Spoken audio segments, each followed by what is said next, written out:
السلام علیکم listeners. Novel نیم دل کے رستے دشوار بہت تھے، ایپیسوڈ 3۔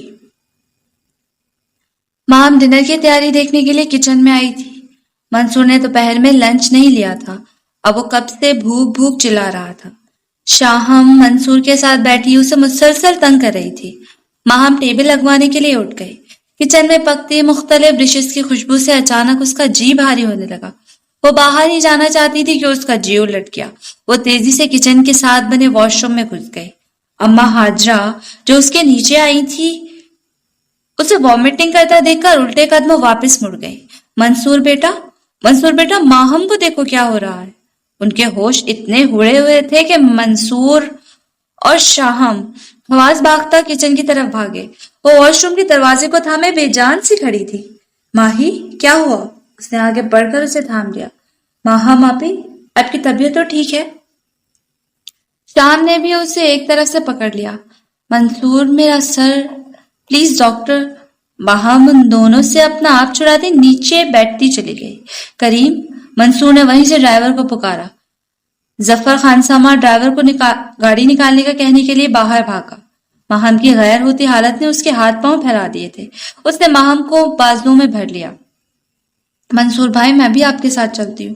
خوف زدہ سی روتی ہوئی شام اس کے پیچھے تھی۔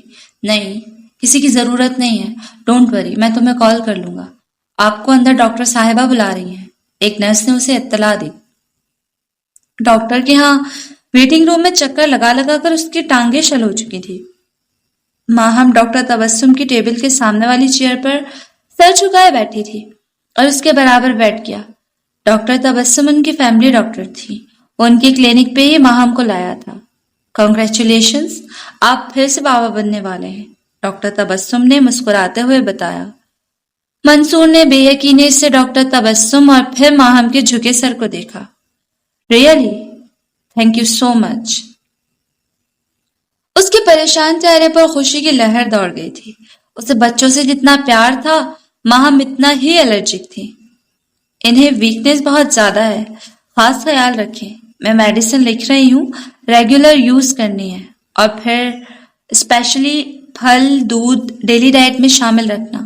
وہ تیزی سے کچھ لکھنے لگی اور ماہم کو ہدایات بھی دیتی جا رہی تھی۔ پھر وہ نسخہ منصور کی طرف بڑھاتے ہوئے اٹھ کھڑی ہوئی۔ کنگریچولیشنز ماہی۔ اس نے ماہم کے کندھے کے گرد بازو لپیٹ کر جھکتے ہوئے سرگوشی کی۔ ماہم نے کھا جانے والی نظروں سے اسے گھورا۔ منصور اس کی وجہ جانتا تھا۔ وہ ویلا تو اس نے تب بھی کیا تھا جب وہ پہلی بار ماں بن رہی تھی۔ گھر واپسی کا راستہ بہت خاموشی سے کٹا تھا۔ منصور نے اسے ایک آدھ بار ہی مخاطب کرنے کی کوشش کی تھی مگر اس نے جواب نہ دیا۔ شاہم اماں ہاجرہ ماجدہ لان میں ہی اس کا انتظار کر رہے تھے۔ گاڑی رکتے ہی وہ اس کی طرف لپکے۔ کیسی ہیں آپی؟ کیا ہوا انہیں؟ شاہم نے بہن کی طرف کا دروازہ کھول کر پوچھا۔ کچھ نہیں ہوا، مام کہتی ہوئی رکے بغیر اندر چلے گئے۔ شاہم نے اس رد عمل پر حیرانی سے منہ کھولے منصور کو دیکھا جس نے مسکرا کر کندھے اچکا دیے۔ وہ سب بھی چلتے ہوئے اندر آ گئے۔ ماہم اوپر اپنے کمرے میں جا چکی تھی۔ سب خیریت ہے بیٹا؟ اماں ہاجرہ منصور سے بولی۔ جی اماں، وہی جو عمیر اور حمزہ کی باری ہوا تھا، اس نے آہستگی سے اماں کو بتایا۔ مبارک ہو بیٹا، یہ تو بڑی خوشی کی خبر ہے۔ اماں آپ اوپر دودھ کا گلاس بھجوا دیں، میں ماہی کو دیکھ لوں۔ بیٹا کھانا تو کھا لو، تمہیں تو بھوک لگی ہوئی تھی۔ انہوں نے اس کی بھوک یاد دلائی۔ نہیں اماں، اب بھوک مٹ گئی ہے۔ ماہم نیچے کارپیٹ پر ہی گھٹنوں میں سر دیے بیٹھی تھی۔ منصور دروازے کو لاک کر کے برابر ہی بیٹھ گیا۔ ماہم، یہ سب اللہ کی دین ہے، غفران نعمت کرنا اچھی بات نہیں ہے۔ اس نے بڑی نرمی سے تمہید باندھی۔ اللہ کی نہیں، تمہاری وجہ سے یہ سب ہوا ہے، وہ دو بدو تیزی سے بولی۔ اچھا چلو، اس سب میں اللہ کی رضا بھی تو شامل ہے۔ اب جو ہو گیا سو ہو گیا۔ تو مردوں نے اپنے فائدہ اور حصول کے لیے ہم عورتوں کو خدا کے نام پر دھمکانے کے لیے ایسی بہت سی آیتیں اور حدیثیں یاد کی ہوتی ہیں، مگر میں کوئی کل کی وومن نہیں ہوں جو تمہاری باتوں میں آ جائے گی۔ اگر تمہیں یوں ہی بچوں کی لائن لگانی تھی تو کسی 40-42 کی جاہل گوار سے بیاہ کر لے کے آتے منصور، جو تمہارے درجن بھر بچوں کی ماں بنتی۔ غصے سے بولتی چلی گئی۔ درجن بھر نہیں ماہی، صرف 3۔ مجھے نہیں چاہیے مزید بچہ، 2 بیٹے کافی ہیں، اس نے گویا فیصلہ سنایا۔ ماہی، ہر عورت اس دور سے گزرتی ہے، یہ سب تو قدرتی ہے، میں مزید ایک لفظ نہیں سنوں گی۔ اس نے منصور کی بات جیسے سنی ہی نہیں تھی۔ کیا کرو گی تم؟ اس نے بھی ٹھنڈے لہجے میں پوچھا۔ نہیں ہوگا یہ بچہ، میں اس کا… شٹ اپ ماہی، شرم آنی چاہیے اتنا گھٹیا سوچتے ہوئے۔ اس نے پہلی بار اسے اتنی سختی سے ٹوکا تھا۔ اس کے ماتھے پر پڑے بل ماہم کو مزید غضبناک کر گئے۔ دروازے پر دستک ہوئی تھی۔ ماجدہ دودھ لائی تھی۔ اس سے دودھ کا گلاس لیا اور وہ پھر اس کے پاس آ بیٹھا۔ یہ پی لو۔ اس نے نظر چراتے ایک گلاس اس کی طرف بڑھا دیا۔ نہیں پینا، کچھ نہیں کھانا مجھے۔ اب تم مجھ پر چلاؤ گے؟ محبت کا ڈھونگ رچاتے ہو۔ میری ٹینشن کی بھی پرواہ نہیں، زرخرید غلام ہوں نا، میں مشین ہوں۔ دودھ کا گلاس اس نے ہاتھ مار کر گرا دیا۔ وہ یزدانی انداز میں چلا رہی تھی۔ منصور کا اسے سنبھالنا مشکل ہوتا جا رہا تھا۔ السلام علیکم بابا جانی۔ اس نے آفس میں داخل ہوتے ہی حسب معمول سلام کیا۔ متی الرحمن فون پر بزی تھے۔ سر کے اشارے سے اس کے سلام کا جواب دے کر جلدی سے بات سمیٹنے لگے۔ ٹھیک ہے، آپ میری سیکرٹری سے ڈیٹیل لے لیجئے گا، میں اس سے بریف کر دوں گا۔ جی اوکے، اللہ حافظ۔ ریسیور کیڈل پر ڈال کر انہوں نے حیرانی سے ارسل کو دیکھا۔ ارسل، آپ نے تو آج آف کرنا تھا؟ ہاں، گھر میں سکون ملتا تب نہ۔ تھکا ہوا لہجہ بہت دھیما سا تھا۔ تمہاری ماں نے کچھ کہہ دیا؟ وہ لمحہ بھر میں بھانپ گیا۔ پاپا، آپ صرف کچھ کہتے ہیں۔ شاہم میری زندگی ہے اور اس سے جدائی کا لفظ بھی موت ہے میرے لیے۔ ارسل، ان کا دل ڈوب گیا۔ تمہاری حسب خواہش ہی ہوگا جو ہوگا، اسے میں خود ہینڈل کر لوں گا۔ تم ناحق ٹینشن لے رہے ہو۔ بابا جانی، وہ مجھے ٹارچر کرتی ہیں، میں کیسے انہیں سمجھاؤں کہ شاہم ایک اچھی لڑکی ہے؟ وہ ذرا توقف کر کے بولا، اور اگر اچھی نہ بھی ہوتی تو تب بھی بابا، جن سے محبت کی جاتی ہے ان کے عیبوں کو انگلیوں پر تو نہیں گنا جاتا۔ بابا جانی، وہ مجھے ٹارچر کرتی ہیں، میں کیسے انہیں سمجھاؤں کہ شاہم ایک اچھی لڑکی ہے؟ وہ ذرا توقف کر کے بولا، اور اگر اچھی نہ بھی ہوتی تو تب بھی بابا، جن سے محبت کی جاتی ہے ان کے عیبوں کو انگلیوں پر نہیں گنا جاتا۔ انہوں نے ارسل کو نہیں بتایا تھا کہ انہوں نے سائرہ سے اس موضوع پر بات کی تھی۔ ان کے انکار کا اٹل اور حتمی انداز ایسا تھا کہ متی الرحمن سمجھ گئے کہ وہ کسی بھی صورت ماننے والی نہیں ہے۔ ابا جانی، آپ لوگ ابھی تک شام کی فیملی سے نہیں مل سکے؟ وہ تو مجھے فراڈ سمجھنے لگے گی، میں کب تک اسے ٹالوں؟ اب اس کی پریشانی میں مزید غصہ شامل ہونے لگا۔ مجھے ہی کوئی حتمی فیصلہ لینا پڑے گا، وہ پرسوچ انداز میں بولے۔ سائرہ تو بہت ضدی ہے، جب اڑ جاتی ہے تو پھر بمشکل ہی مانتی ہے۔ تمہیں یاد ہوگا ماس کی دفعہ اس نے کیسا ہنگامہ کھڑا کیا تھا، معاذ اور اس کی بیوی کا تو جینا ہی حرام کر دیا تھا۔ حالانکہ وہ تمہاری ماں کا کتنا لاڈلا تھا، مگر اس نے ماس کی بیوی کو بالکل برداشت نہیں کیا تھا کیونکہ وہ ماس کی پسند تھی۔ اب تمہاری شادی اس رضامندی کے بغیر اور میری ماں پر ہم سے شادی کر دی جاتی ہے، وہ بھی اس صورت میں کہ تم اس کی بھانجی کو ریجیکٹ کر رہے ہو، تو اندازہ لگا لو کہ وہ شاہم کا کیا حال کرے گی۔ آئی تھنک تم آلریڈی ہی اپنی زندگی الگ سے سیٹل کر لو تو یہ ہم دونوں باپ بیٹے کے لیے بہتر ہوگا۔ یہ سب ارسل سے کہتے ہوئے وہ ہچکچا رہے تھے۔ ایک بیٹا پہلے ہی ماں کے رویے سے دل برداشتہ ہو کر جا چکا تھا، دوسرے کو وہ دل پر پتھر رکھ کر خود جانے کا کہہ رہے تھے۔ پلیز بابا جانی، میں آپ سے ایک دن بھی دور نہیں رہ سکا، وہ باپ کی پلاننگ پر پہنچا رہ گیا۔ میں کون سا تم سے دور جا رہا ہوں، ہمارا آفس ایک ہے، میں تمہاری طرف روز آیا کروں گا، بس کچھ عرصے کے لیے۔ جب تمہاری ماں کا غصہ ٹھنڈا ہو جائے گا تو تم واپس آ جانا۔ انہوں نے بڑی شفقت سے اسے سمجھایا۔ آپ پھر سے اچھی طرح سوچ لیں بابا جانی، کہیں میری اتنی بڑی جرت مجھے ہمیشہ کے لیے گھر سے بے دخل نہ کر دیں۔ ساتھ میں آپ کا نعت کا بھی بند۔ اس نے زیر لب مسکراتے ہوئے تصویر کا دوسرا رخ بھی دکھایا۔ ایسا کچھ نہیں ہوگا، تم اپارٹمنٹ کی چابی مجھ سے لے لو، اس کا فرنیچر چینج کرو، ڈیکوریٹ کرو، میں تمہاری ماں کے لیے لاسٹ ٹرائی کر لوں گا، شاید وہ مان جائے۔ اب میں تمہاری شادی میں تاخیر نہیں چاہتا۔ اس نے ہولے سے اس بات میں سر ہلایا۔ اس رات سے ہی ماہم نے پر اسرار سے خاموشی اختیار کر لی تھی۔ وہ منصور سے بہت بدزن سے رہنے لگی تھی۔ منصور نے بھی اس کی بدتمیزی اور غلط سوچ کا احساس نہیں دلایا۔ وہ معاملے کو مزید طول نہیں دینا چاہتا تھا۔ ماہم نے دوبارہ بچے کا ذکر نہیں کیا۔ وہ اتنے پہ ہی خدا کا شکر ادا کر رہا تھا۔ وہ کوئی بات کرتا یا پوچھتا، وہ بس ہوں یا ہاں میں جواب دیے جاتی۔ منصور کو اس کی یہ لا تعلقی بہت چبھ رہی تھی۔ اس پر متضاد یہ کہ وہ کھانے پینے پر بالکل بھی توجہ نہیں دے رہی تھی۔ ٹیبل پر سب سے آخر میں آتی اور تھوڑا سا کھانا کھا کر اٹھ جاتی۔ ان دنوں اسے خوراک کی زیادہ ضرورت تھی۔ عمیر اور حمزہ کی دفعہ بھی اس نے اپنے ساتھ منصور کی جان بھی عذاب میں ڈالے رکھی تھی۔ رات کو اس کو ضروری میٹنگ تھی۔ وہ ڈنر کے بغیر ہی گھر سے نکل گیا۔ پھر 11:30 بجے اس کی واپسی ہوئی۔ دن بھر آفس کے بکھیڑے اور اس میٹنگ نے اسے تھکا دیا تھا۔ وہ تھوڑا سستانے کے لیے اوپر اپنے کمرے میں جانے کے بجائے لاؤنج کے صوفے پر اپنا کوٹ اور بریف کیس پھینک کر ٹانگیں آگے کو بڑھائے بیٹھ گیا۔ صاحب جی چائے پیئیں گے؟ ماجدہ بھی تک کچن میں مصروف تھی۔ اس کی آمد پر پوچھنے آ گئی۔ نہیں، تم ابھی تک فارغ نہیں ہوئی؟ اس نے صوفے کی پشت سے سر کو تھوڑا سا اوپر اٹھا کر پوچھا۔ وہ بی بی جی کھانا نہیں کھا رہی تھی۔ 2 بار میں ٹرے لے کر گئی تھی، مگر شاہ بیوی نے بھی منت سماجت کی، مگر وہ نہیں مانی۔ ان کا بی پی لو تھا، بڑی ہی چڑچڑی ہو رہی ہیں، اس لیے میں لیٹ ہو گئی۔ ماجدہ کی بات سن کر وہ ایک دم سیدھا ہو گیا۔ مایوسی اور فکر مندی اس کے چہرے پر ظاہر ہو رہی تھی۔ وہ سیدھا اوپر چڑھ گیا۔ کمرے کا دروازہ کھلا اور لائٹ بھی جل رہی تھی۔ ماہی، اس نے باتابانہ اس کے چہرے سے بازو ہٹایا۔ کچھ سنبھلی تمہاری طبیعت یا ڈاکٹر کے پاس لے کر چلوں؟ اس کی آنکھوں اور چہرے سے فکر مندی آیا تھی۔ ماہم یوں سے تکے چلی گئی۔ میں اب بالکل بہتر ہوں، پلیز مجھے نیند آ رہی ہے۔ بالکل جھوٹ، بھوکے پیٹ بھلا کسے نیند آتی ہے؟ اس نے فوراً تردید کی۔ میرا جی کھانا کھانے کو نہیں چاہ رہا، اس نے صاف انکار کر دیا۔ اوکے، مگر دودھ اور ایک سیب تو کھا لو، میڈیسن لو اور سو جاؤ۔ وہ بھی ذرا اس کے انکار کو خاطر میں نہ لایا۔ اس نے بیڈ گراؤنڈ کے دراز میں لا کر رکھی گئی اس کی میڈیسن چیک کی۔ ساری کی ساری دوائیاں ویسے ہی دھری تھی۔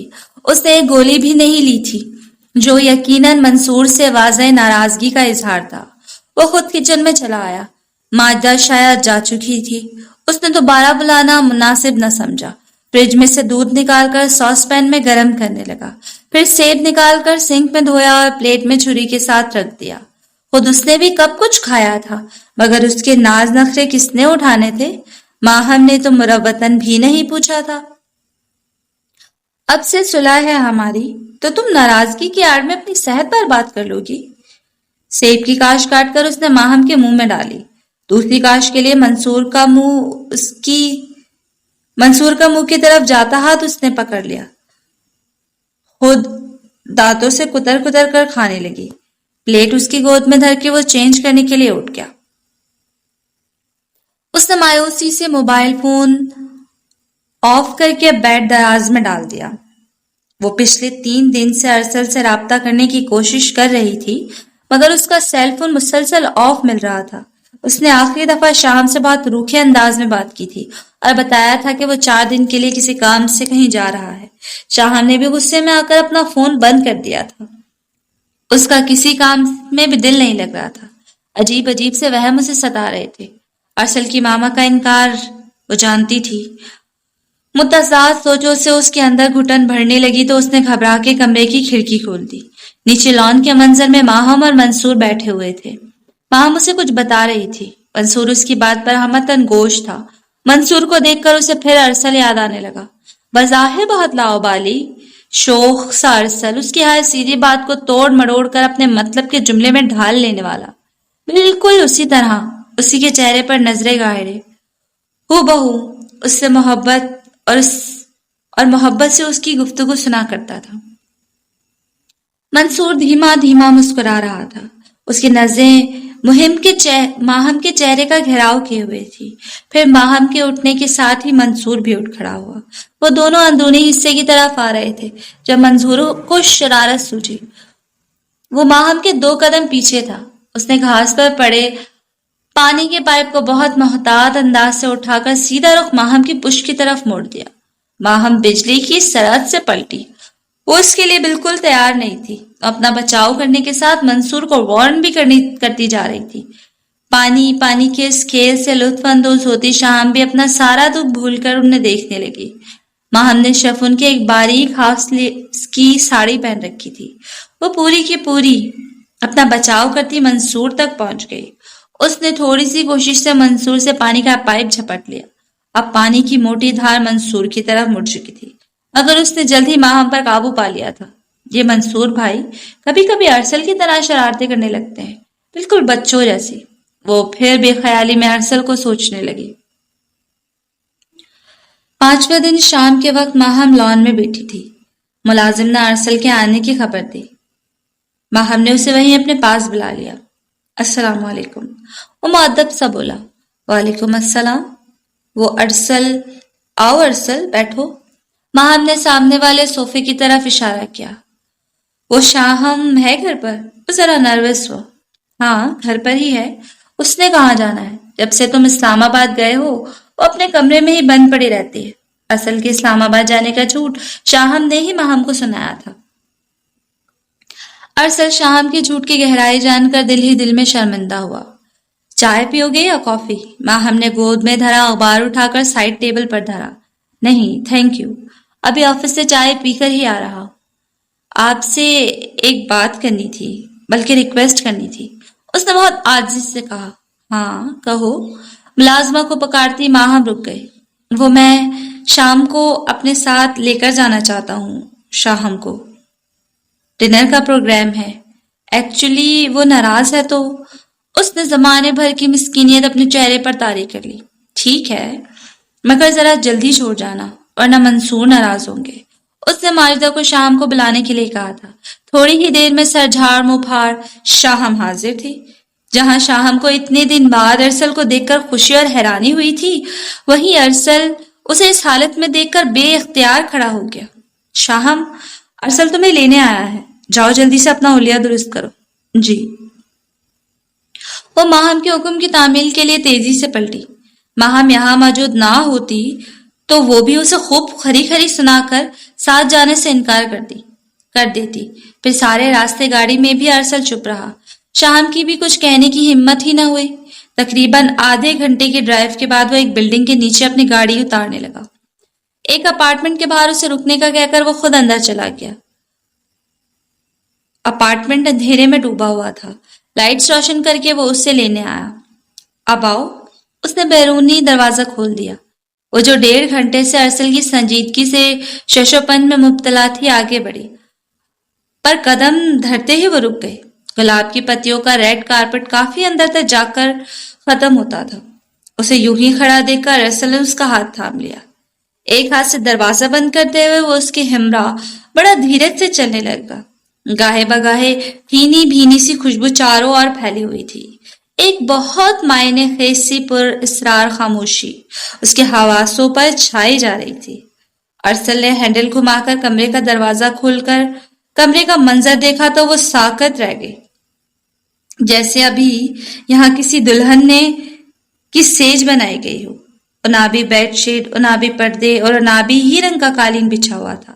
بیڈ کا سارا وسط گلاب کی پتیوں سے بھرا ہوا تھا۔ چھت سے بہت نازک خوبصورت سا کرسٹل فانوس لٹک رہا تھا۔ بیڈ کے اطراف میں باریک ریشم جیسا ریڈ کلر کا پردہ بہت اچھا تاثر دے رہا تھا۔ کمرے میں صرف کینڈل اسٹینڈ کی روشنی تھی۔ اسے ٹھنڈی مدھم روشنی میں کمرہ کسی حیرت کدے کا حصہ لگ رہا تھا۔ وہ سانس روکے بت بنی کھڑی تھی۔ ارسل، وہ جیسے ٹرانس کی حالت میں بولی۔ اس نے ہنکارا بھرا۔ واٹ از دس؟ یہ سب کا سب صرف تمہارے لیے ہے، وہ ایک جذب کے عالم میں بولا۔ ریڈ کڑھائی والی لانگ شرٹ اور تنگ چوڑی دار پجامے میں ہلکا سا سنگھار کیے وہ اسے مکمل طور پر اس کمرے میں سج کے بٹھانے والی چیز لگ رہی تھی۔ اس کی بڑی آرزو تھی جب شاہم اس کمرے میں آئے تو اس نے ریڈ کلر پہنا ہو۔ بس ایک چیز کی کمی ہے۔ کہاں گئی؟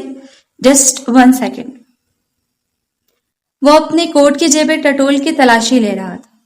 اس نے گولڈن کلر کا کیس نکالا، پھر اس کے بائیں ہاتھ کی تیسری انگلی میں ڈائمنڈ رنگ بڑی محبت سے پہنا دی۔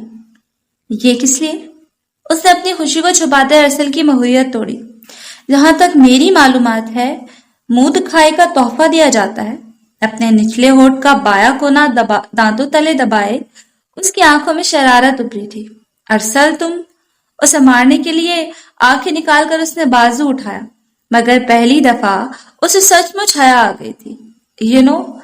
میں ناراض تھی تم سے بہت زیادہ. شاہم نے یاد آنے پر اسے بتایا. ہم نہ ہوں گے تو کون منائے گا تمہیں؟ یہ بری بات ہے. ہر بات پہ روٹھا نہ کرو. مدھم لہجے کی سرگوشی اسے مدہوش کیے جا رہی تھی. تم یہاں شفٹ ہو گئے ہو؟ اس نے ماحول کی فسو کو کم کرنے کے لیے موضوع بدلا. یہاں شفٹ نہیں ہوا فی الحال. باقی تفصیل فارغ وقت میں سناؤں گا. ابھی ڈنر کے لیے جا رہے ہیں. میں نے مہاوپی سے وعدہ کیا تھا کہ تمہیں جلدی چھوڑ جاؤں گا. اس نے ابھی اسے کچھ بھی بتانا مناسب نہ سمجھا تھا. وہ آج منصور کے لیے بے حد اصرار پر شاپنگ کے لیے نکلی تھی. اسے خریداری کرتا دکان سے دکان تک پھرنا بھاؤ تاؤ گھنٹوں کپڑوں کی چھان پٹک سے سخت چڑ تھی. وہ ہر طرح کی شاپنگ منصور ہی کرتا تھا. کبھی کبھار منصور اس کا ہر اعتراض اور بیزار بلائے طاق رکھ کر اسے اپنے ساتھ گھسیٹ لاتا. یہ الگ بات تھی کہ تب بھی ہر چیز منصور کی ہی مرضی سے ہوتی تھی. الٹرا ساؤنڈ رپورٹ کے مطابق اس بار بیٹی کی پیدائش متوقع تھی. منصور بہت خوش تھا. بار بار ماہم سے کہتا بیٹی کے آ جانے سے ہماری فیملی کتنی کمپلیٹ اور خوبصورت لگے گی. بیٹی تو خدا کی رحمت ہوتی ہے. وہ بہت چاؤ سے بیٹی کے لیے پہلی خریداری کرنے آیا تھا. ہر طرح کے بیبی شاپس اس نے کھنگال ڈالی. شاپنگ مکمل کر کے اس نے ڈرائیور کو سامان گاڑی میں رکھنے کے لیے بھیج دیا. اس نے ماہم کے لیے صرف 3 سوٹ خریدے تھے. اب اس کا خیال تھا کہ اسے جیولر کے پاس لے آئے. اوپر سے سیڑھیاں اترتے ہوئے منصور نے اسے احتیاطاً پاؤں رکھنے کی ہدایت دی تھی جب اچانک ماہم کی نظر تھوڑی دور واش شاپ پر وجود پر پڑتے ہی ٹھہر سی گئی. منصور کے سہارے آخری سیڑھی اتر تو گئی تھی مگر ایک قدم چلنے کی ہمت نہ رہی تھی. اسی لمحے وہ لاپرواہ سا شخص جو ادھر ادھر دیکھ رہا تھا. ماہم کی اس پر نظریں جم سی گئی تھی. اس کی آنکھوں میں بھی وہی چمک اور تاثرات ابھرے تھے جو ماہم کے چہرے پر تھی. چلو بھی ماہی رک کیوں گئی؟ منصور نے اس کا ہاتھ پکڑ کر ہلایا. منصور گھر چلیں پلیز. اس نے التجایا کہا. ہاں چلتے ہیں بس تمہیں جیولری تو دلوا دوں. منصور اس کی حالت سے بے خبر. نہیں منصور میرا دل گھبرا رہا ہے. میں ٹھیک نہیں ہوں. اس نے اپنے گرتے وجود کو سنبھالنے کے لیے منصور کا بازو مضبوطی سے پکڑ لیا. اس کی رنگت لمحوں میں متغیر ہو گئی تھی. اچھا ٹھیک ہے دھیان سے. اس نے منصور کے ساتھ پلٹتے ہوئے دھندلی سی آخری نگاہ اس پر ڈالی جو ابھی تک وہیں کھڑا تھا. وہ بہت رش ڈرائیونگ کر کے گھر پہنچا تھا. اس نے 2-3 بار ماہم سے کہا بھی تھا کہ ڈاکٹر کے پاس چلتے ہیں مگر اس نے سختی سے انکار کر دیا. ماہم کی زردی مائل رنگت پھر ڈاکٹر کے پاس نہ جانے کی ضد. منصور کو غصہ تو آیا تھا مگر وہ مجبور تھا. بیڈ پر بٹھا کر اس نے جگ سے پانی کا گلاس بھر کر اس کے منہ سے لگا دیا. چند گھونٹ بھر کر اس نے گلاس اس کے ہاتھ سے پرے کر دیا. پلیز منصور میں تھوڑی دیر ریسٹ کرنا چاہتی ہوں. وہ اتنا دھیما بولی تھی کہ اسے سننے کے لیے اسے اس کی طرف جھکنا پڑا. پھر اس کے پیچھے تک یہ درست کرتے اس نے احتیاط سے لٹا کر کمبل اس کے اوپر ڈال دیا تھا. میں ایسا please Mansoor just leave me alone. اس نے سرخ آنکھیں کھول کر منصور کو بیچ میں ٹوک دیا. فائن. اسے بے بسی سے تکتا وہ اس کے ہاتھ سے اٹھ گیا. وہ اس کے پاس سے اٹھ گیا. اسے ماہم کا اپنے پاس سے اٹھا دینا اچھا نہیں لگا تھا. وہ لاؤنج میں آ کر بیٹھ گیا. رات ہو گئی مگر وہ اپنے کمرے میں نہیں گیا. ماجدہ نے کھانا لگانے کی اطلاع دی تھی. اس نے ماہم کو بلانے بھیجا. ماجدہ اکیلے ہی واپس لوٹ آئی. بی بی جی کہہ رہی ہیں کہ بھوک نہیں ہے. دوبارہ انہیں کوئی بلانے نہ آئے. وہ کوئی منصور کے علاوہ بھلا کون ہو سکتا تھا؟ اکیلے کبھی اس نے بیٹھ کر کھایا نہیں تھا. وہ بھی اس طرح کی صورتحال میں کہ اس کی محبوب بیوی کی حالت ناساز تھی. منصور کے دل پر ماہم کی طرف سے ایک بوجھ سا آ پڑا تھا. وہ اس کا دل رکھنے کے لیے ہی ٹیبل تک آ جاتی. رات کو وہ جان بوجھ کر دیر سے اوپر آیا تھا. اسے شاید ماہم کے بلاوے کا انتظار تھا مگر جب وہ کمرے میں آیا تو وہ سلیپنگ پلز لے کر گہری نیند سو رہی تھی۔ وہ حیران ہوا کیونکہ ماہم کی نیند بہت اچھی تھی، وہ کبھی بھی پلز کا استعمال نہیں کرتی تھی۔ کہاں تھے تم؟ اس نے اپنے گرم ہوئے دماغ کو فی الحال ٹھنڈا رکھ کے پوچھا۔ تم سوئے نہیں ابھی تک؟ ریفریجریٹر سے بوتل نکال کر وہ الٹا اس سے پوچھنے لگا۔ تھکتا نہیں ہے؟ روز رات کو ایک ہی سوال کرتے؟ بوتل کا ڈھکنا کھول کر اس نے منہ سے لگا لیا۔ تم بھی تو ہر روز ایک ہی جواب دیتے ہو۔ اسے ناگواری سے اسے دیکھا۔ تو نے میری نیندیں حرام کر دی ہیں، اس نے گھوٹتے ہوئے کہا۔ نہ تو میں کوئی 23 سال کا نوجوان ہوں، نہ ہی تم کوئی الٹھر مٹھیار۔ پھر نیند کیوں نہیں آتی؟ کس کے ساتھ تھا اب تک؟ وہ خود بھی جانتا تھا مگر اس کے منہ سے سننا چاہتا تھا۔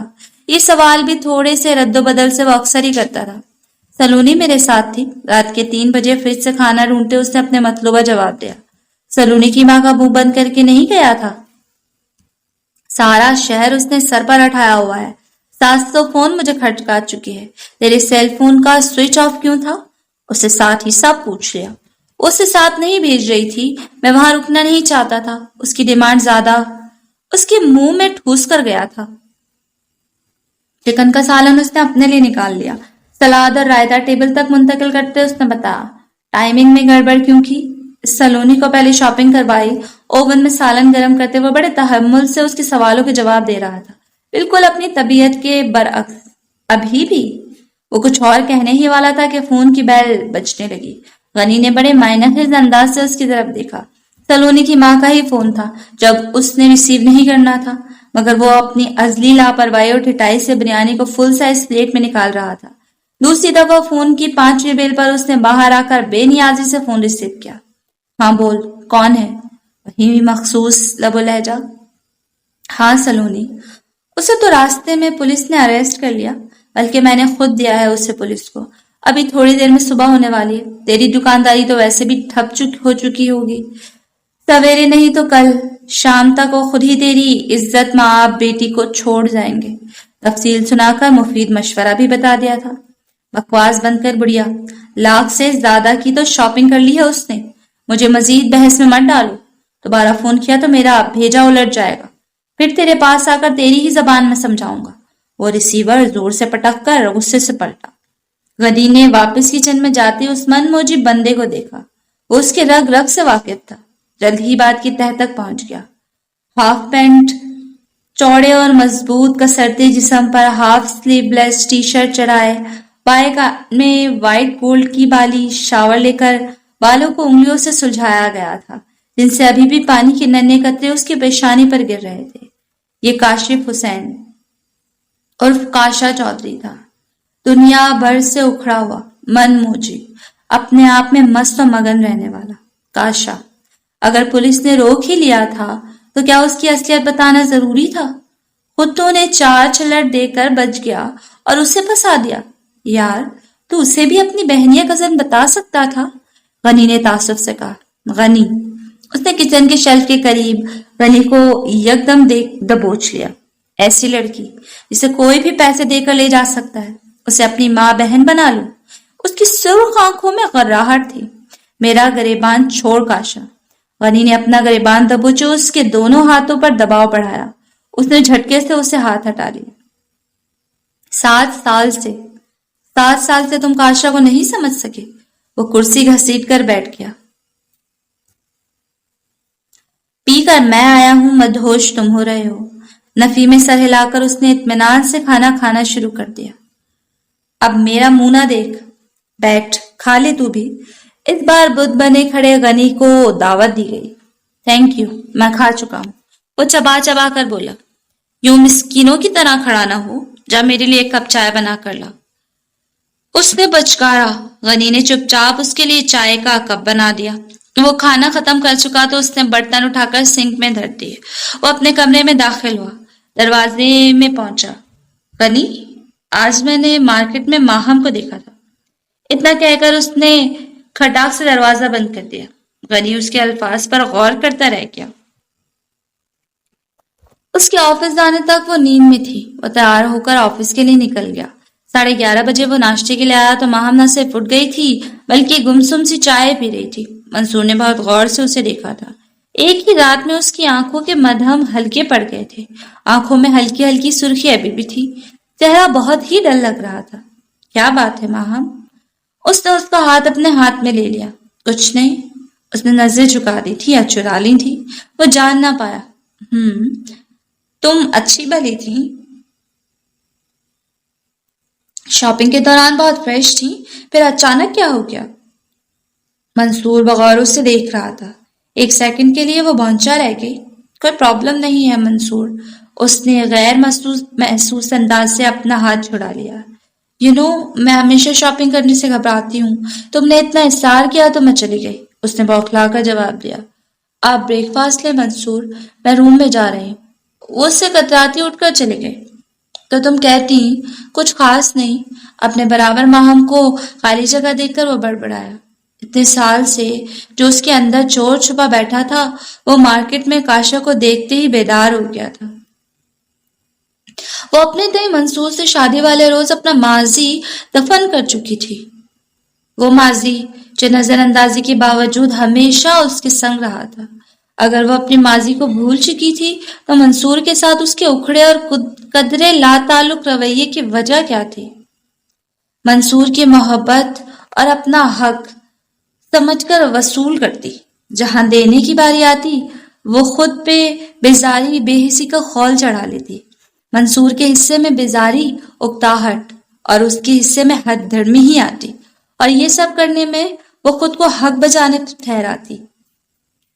گزرے کل سے وابستہ اس شخص سے اس کی رفاقت محض 2 برس کی تھی۔ منصور کے ساتھ کو 5 سال ہونے کو آئے تھے۔ منصور اس کا شوہر، بچوں کا باپ، اس کا سائبان، اس کی عزت کا محافظ تھا۔ اس کی عقل یہ سب تسلیم کرنے سے قاصر تھی۔ اس نے آنکھیں بند کر کے ذہن کو سونے پر آمادہ کرنا چاہا، پھر تھوڑی دیر میں بے چینی سے آنکھیں کھول لی۔ منصور کو تکنے لگی جو سو رہا تھا۔ منصور کا بازو ابھی بھی اس کے سر کے نیچے تھا۔ اس نے بہت آہستگی سے اپنا سر اٹھا کر منصور کا بازو نیچے سے نکال دیا اور اس کی جگہ پر تکیہ درست کر لیا اور کروٹ کے بل لیٹ گئے۔ بیڈ شیٹ پر آڑی ترچھی لکیریں کھینچتے اس کی نظروں کے سامنے کسی کا چہرہ تھا۔ پچھلے 3 دن سے وہ اذیت سے گزر رہی تھی۔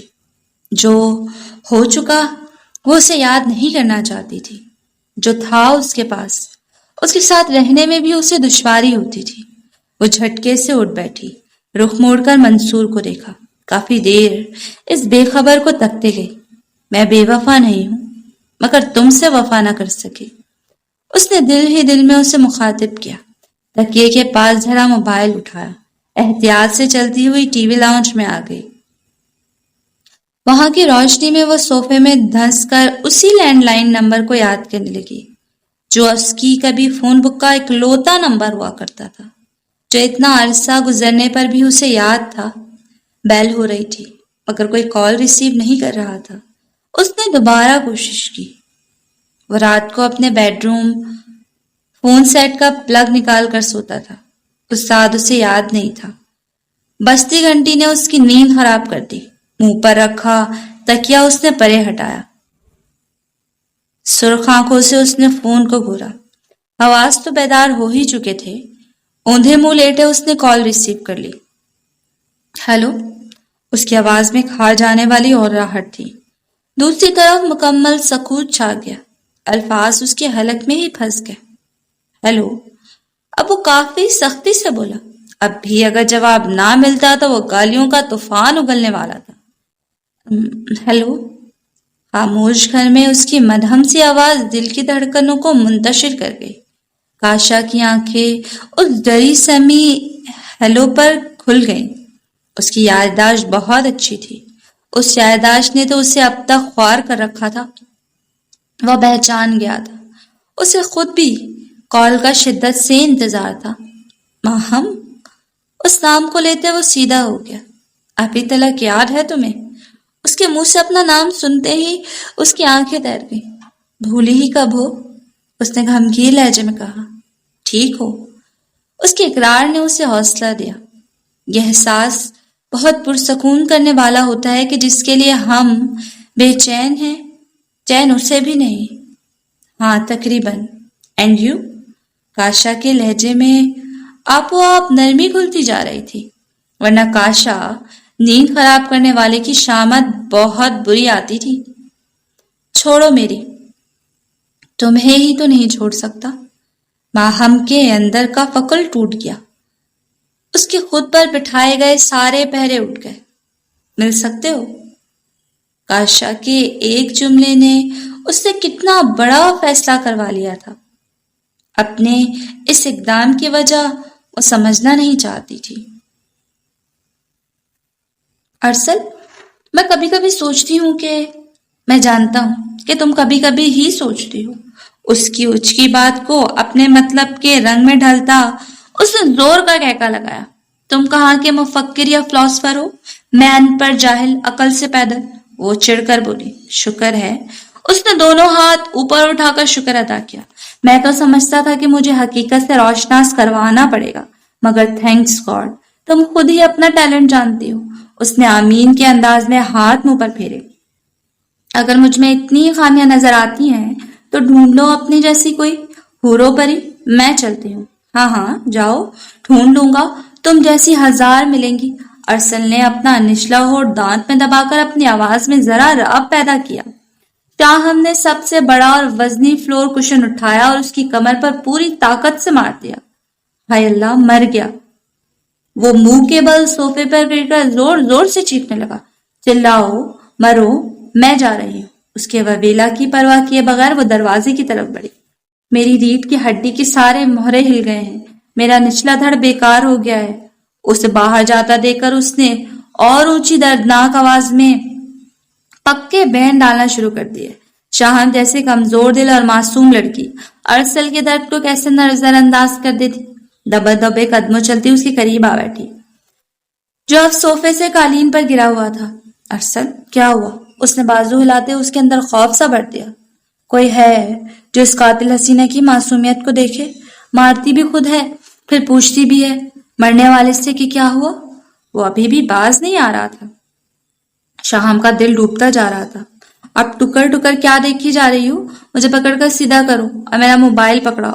شاہم نے اس کا حکم بجا لانے میں ایک لمحے کی بھی تاخیر نہ کی اور ایڑیوں تک زور دے کر اسے بمشکل سیدھا کیا اور ریک پہ پڑا موبائل اٹھا کر اسے پکڑا دیا۔ موبائل تھامتے ہی وہ نمبر ڈائل کرنے لگا۔ کسے فون کر رہے ہو؟ اس کی اتنی اجلس شاہم سے ہضم نہیں ہو پا رہی تھی۔ پولیس کو۔ ابھی جیل بھجواتا ہوں تمہیں۔ یہاں کا ایڈریس اور تمہارے اس بے جارحانہ اقدام قتل کے متعلق بتاؤں گا۔ دیکھنا لیڈیز پولیس کیسی چھترول کرتی ہے تمہاری۔ وہ بولتا جا رہا تھا اور شاہم کا خون خشک ہو رہا تھا۔ قسم لے لو ارسل، میں نے جان بوجھ کر اتنی زور سے نہیں مارا۔ اس نے ارسل سے موبائل چھین لیا۔ ارسل کی ایکٹنگ اتنی زبردست تھی کہ وہ خوف اور پریشانی سے جان نہ پائی۔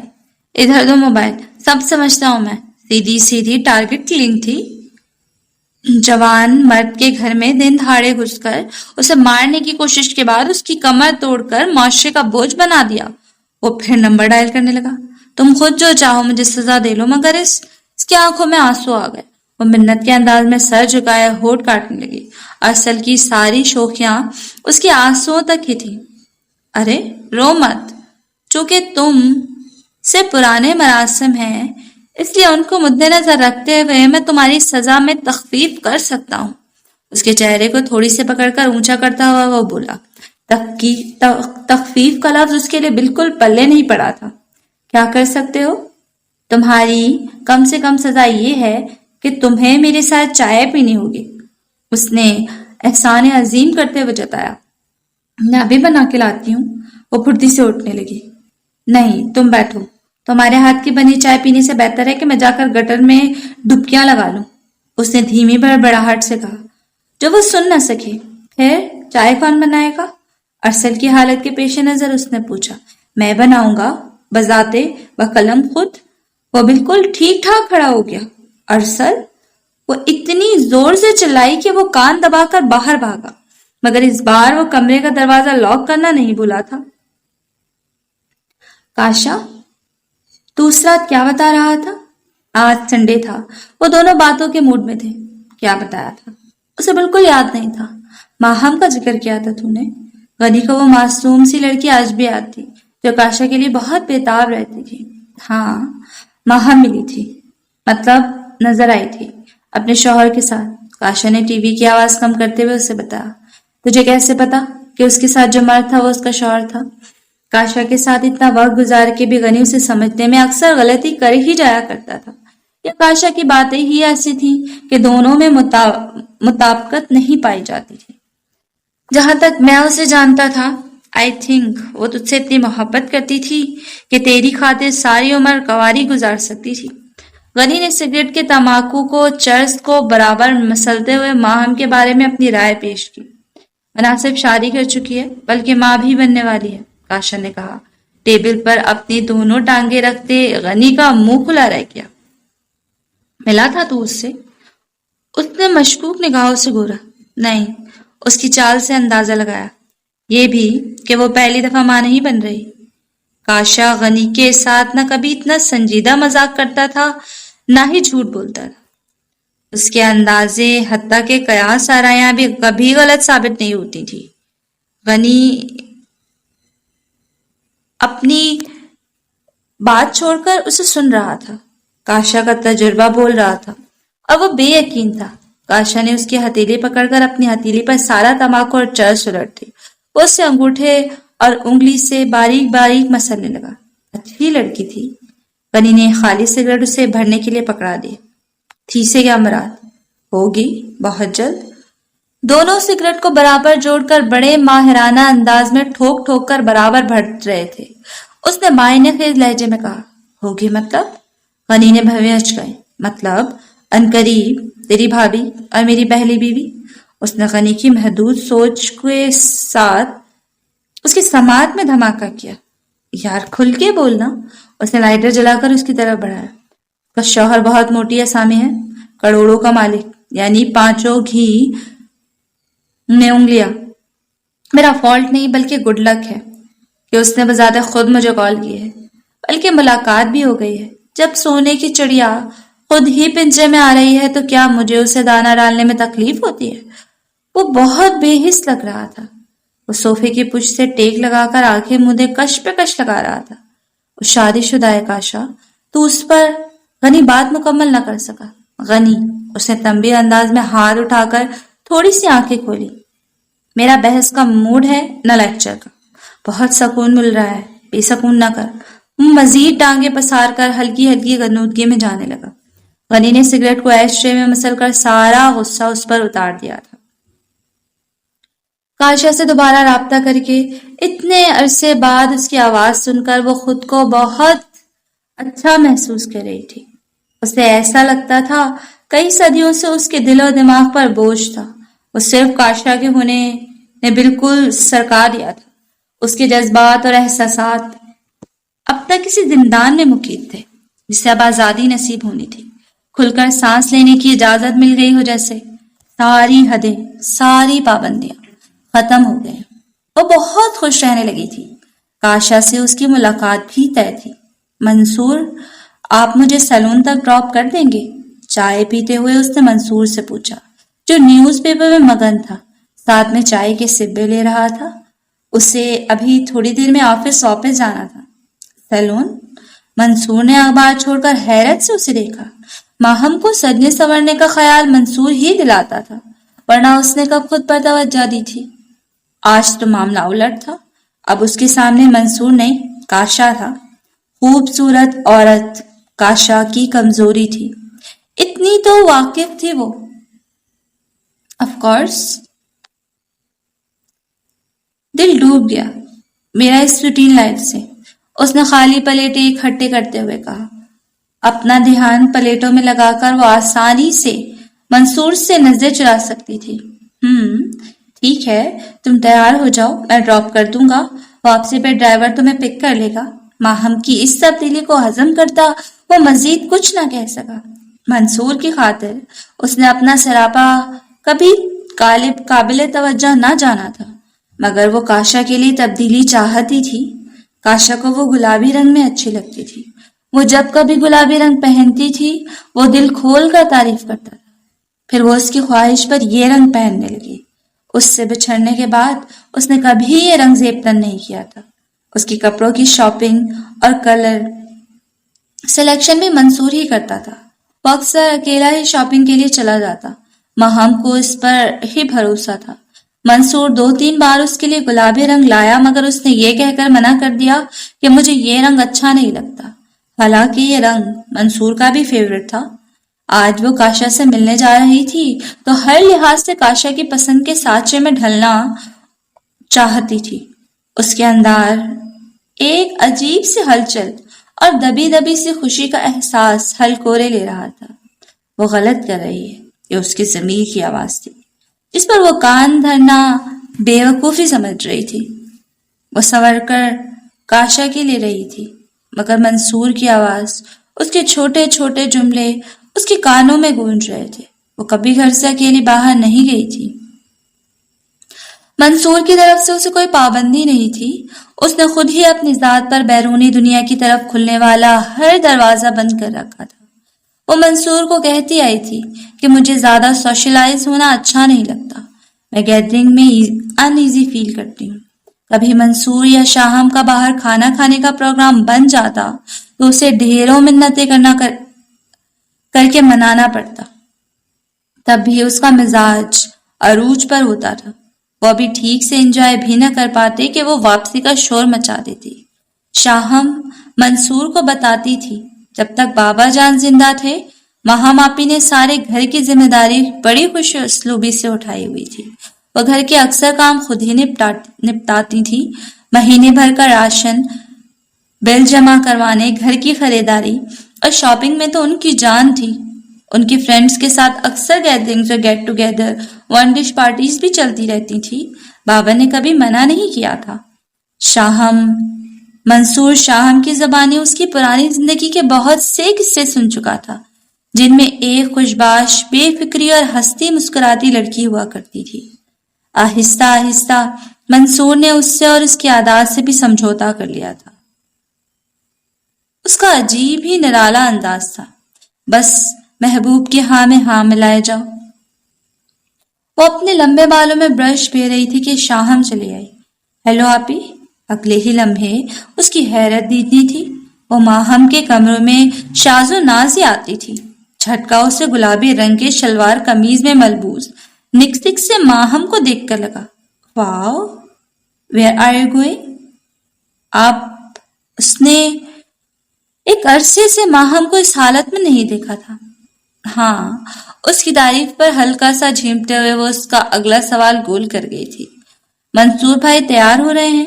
شاہم نے ڈریسنگ روم کے بند دروازے پر اندازہ لگایا. نہیں تو. شاہم کو نفی میں جواب دیتے ہوئے ماہم کو احساس ہوا تھا کہ وہ غلط وقت پر آئی. کیوں؟ منصور بھائی کہاں ہیں؟ ماہم فی الحال منصور کا ذکر تک نہیں سننا چاہتی تھی. اس کے ماتھے پر خواہ ہی بل پڑ گئے. میں اکیلی جا رہی ہوں. منصور نہیں. وہ آئینے میں اپنا عکس دیکھتی بالوں کو سمیٹنے لگی. آپ اکیلی کہاں؟ اسٹاپ اٹ شاہم، تم اپنی انویسٹیگیشن بند کرو، ضروری کام ہے. اب ایک ایک کو پکڑ کر بتاؤں.